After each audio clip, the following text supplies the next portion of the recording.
Welcome to Becoming a Financially Confident Woman, the podcast that helps high-achieving women take control of their money and build wealth with confidence. I'm your host, Dr. April Murdaugh, financial advisor, college professor, and founder of Woman to Woman Financial. I've got women through retirement planning, generational wealth building, and everyday money decisions. Beyond the credentials, I understand the struggles on a personal level.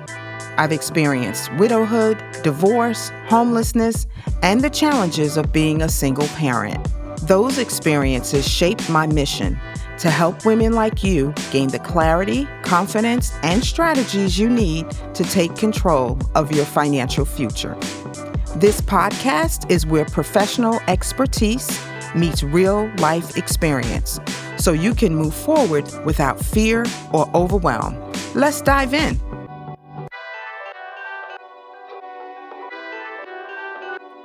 Hi, everyone. Welcome to another episode of Becoming a Financially Confident Woman. I'm your host, Dr. April Murdaugh, and today we're going to talk about something that perplexes a lot of women. We're going to talk about the 5 biggest Social Security mistakes that women make. Today, we're talking about, like I said, one of the most important decisions that a woman will ever make: when and how to claim for Social Security. Okay. And unfortunately, many women make decisions that can permanently reduce your benefits by tens or even hundreds of thousands of dollars over their lifetime. Because women generally live longer, often earn less over their careers, and are more likely to be widowed. And these decisions matter even more. So I want to ask you, are you making Social Security decisions based on facts or based on fear? Let's go through the mistakes. Mistake number 1 is claiming Social Security too early because you're afraid that Social Security will run out. Now, many women hear that Social Security is going broke and they rush to claim it at age 62. Or better yet, they may feel like they're not going to live long enough and they don't want to die and not receive their benefits, so they may claim it at age 62. I want you to understand something. Social Security is not going bankrupt. Changes may be needed for sure. We know that there are changes that are needed in the future. But the benefits itself, are not expected to disappear. So claiming at age 62 can reduce benefits roughly by 25 to 30% compared to the full retirement age. For instance, a woman eligible for Social Security at age 62, let's just say that her benefit is $1,500 a month if she was to take it at age 62. Now, based on the year of your birth determines your full retirement age. For those of us who are Gen Xers, our full retirement age is now 67, and anyone after then, it is 67. You can get more benefits if you wait and take Social Security at age 70. So, let's go back to my example. At age 62, the benefit is $1,500 per month. If she waits until full retirement age, which is age 67, she would receive $2,100 per month. If she were to wait until age 70, she would receive $2,600 per month. I want you to understand that is a permanent difference every month for life. So I want you to understand this. You may be making a decision based on fear rather than what's in your best interest for your retirement. You really need to make sure you consult with someone to help you understand when is the best time to begin taking this benefit. Mistake number 2, ignoring the impact of longevity. You see, women tend to outlive men. There's a statistic, I always say it, and I've read it, and it still remains to be the truth. 80% of men die married, and 80% of women die single. So when we're talking about longevity and we're talking about when to take Social Security, we really need to take that into consideration. See, many healthy women live well into their 80s and 90s. And with the advance of modern technology now, we know that even longer than that. I think I saw something on social media where there was a couple that was like 103 he was and she was 101. So, you need to really account for that. You see, because Social Security is one of the few income sources that is guaranteed for life. No matter how old you live, you are still entitled to receive that benefit. So, if a woman lives to age 90, the higher monthly benefit may produce substantially more lifetime income than claiming early. And one other thing is that Social Security sometimes makes adjustments for inflation. Typically, it does not. So if you took your Social Security, let's just say at 62, we're talking about the fact that the dollar is not going to be worth at 80 what it was at 62. And so the longer you can wait sometimes may be best. Now that depends. What if you're planning, let's say, for an 80-year life, but end up living to 95? We need to make sure you account for that when you're doing planning. Mistake number 3, not understanding the divorced spouse benefits. You see, many women don't realize that they may qualify for their divorced spouse's benefits. You can qualify for your divorced spouse's benefits if you're married and your marriage lasted at least 10 years, if you're currently unmarried and you're at least 62 years of age. So, if you meet those parameters, then you can begin to collect Social Security on your divorced spouse's benefit. And guess what? Even though you're collecting on their benefit, it does not reduce their benefit at all. So if they're collecting Social Security and then you begin to claim, it does not touch their benefits at all. In fact, your ex spouse doesn't even have to know. So a woman who spent years raising children may qualify for a larger benefit based on her former spouse's earning record. And a lot of times I like to look at that. Sometimes women are in situations where the men were the main provider. They earned most of the money. They were married for an extended period of time. Now they're divorced. She may have re entered the workforce, but not able to make as much, and so may not accumulate as much in credits with Social Security. And when it comes time for her to retire, we have to look at his benefit and her benefit. And ideally, we want to select a benefit that pays out the most. So he doesn't have to know. It doesn't reduce his benefit as long as those 3 factors remain. Marriage lasted at least 10 years. You're currently unmarried and you're at least age 62. So listen, don't assume that divorce means you've lost access to Social Security opportunities. A lot of times women do not understand that they may in fact qualify for benefits, and they come to see me and they are shocked. So make sure you understand that. You work hard for your money. Now it's time to keep more of it.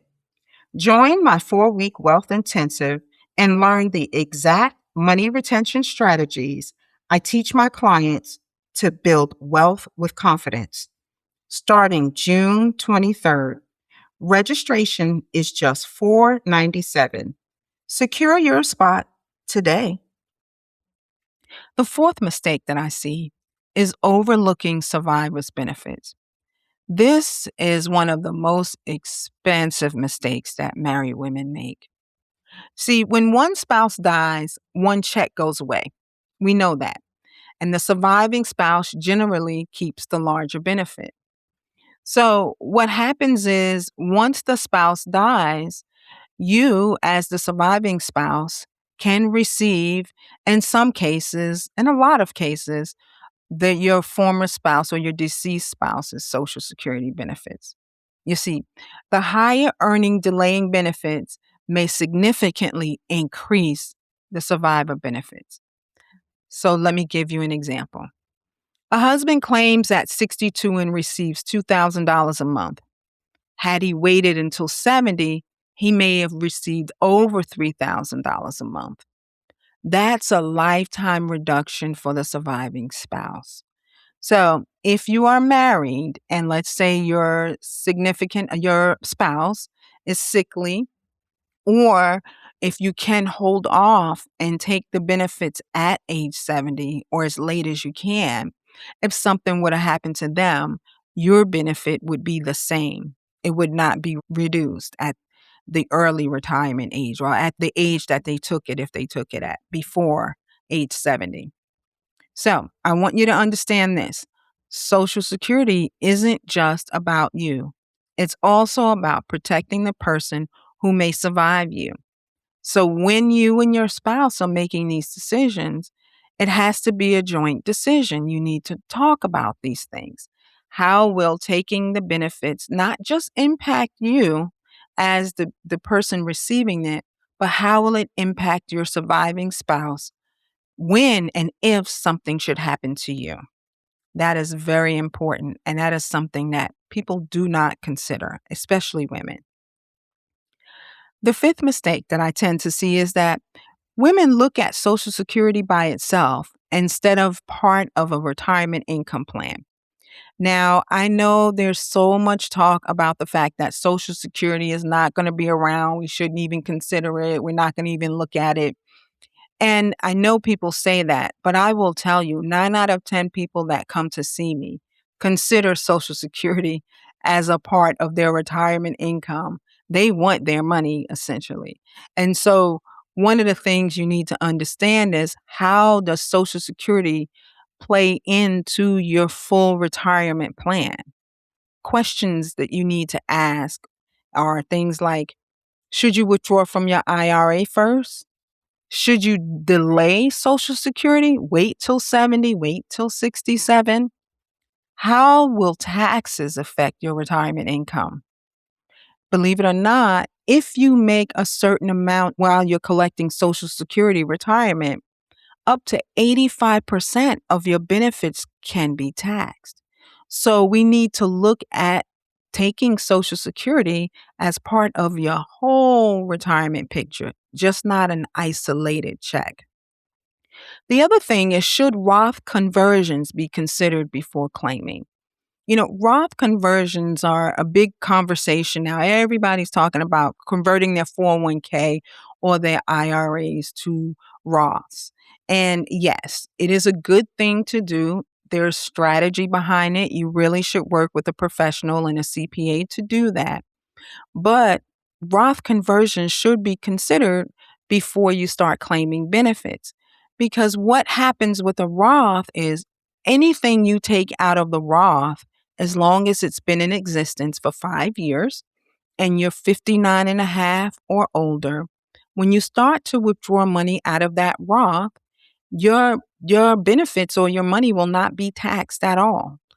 But if you start to withdraw money out of, let's say, your traditional IRAs and your 401ks, that money will be taxed. So the idea is to plan for as much of your money or your income in retirement to be tax free. So that's why people strategically do Roth conversions. That definitely is something that needs to be considered. Those are questions that need to be asked. So let me give you an example. So we have two retirees with the same Social Security benefit, and they may pay different amounts in taxes depending on how they coordinate their withdrawals from their retirement accounts. No questions about what to take out first. Should I take out from my brokerage? Should I take out from my IRA? Should I withdraw from my 401k? Should I take out from my Roth? Those are, again, that's part of retirement income planning and making sure that you are maximizing as much income in retirement as possible. And so understanding when to take benefits, understanding how much, will definitely impact your Social Security. And it is extremely important that you work with a professional to make sure this happens correctly so you don't get a tax nightmare. Now, listen, I know this is a very, very brief podcast because Social Security is extremely complex. And I could spend all day talking about Social Security, when to take it, how to take it. Every situation is different, and you really need to work with a professional so that they can look at your entire financial picture before making that decision. So I want you to understand that Social Security is one of the few decisions in retirement that can impact your income for the rest of your life. And women in particular, we face unique challenges. Like we said, we have longer life expectancies. We have caregiving interruptions. A lot of us stop working for a period of time or minimize the hours, or say, instead of working full time, they may start working part time.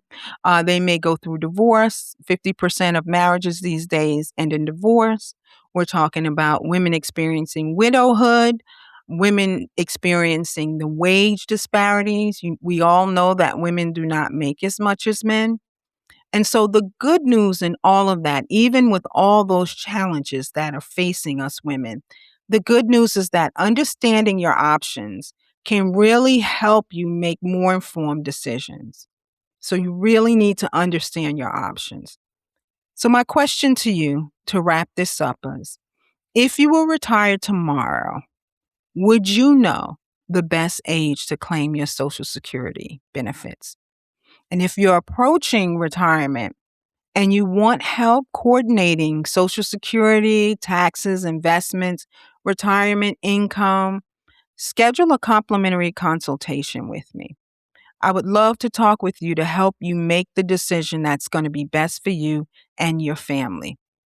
Our firm, we work specifically with women to help them build a strategy so that they can achieve their goals.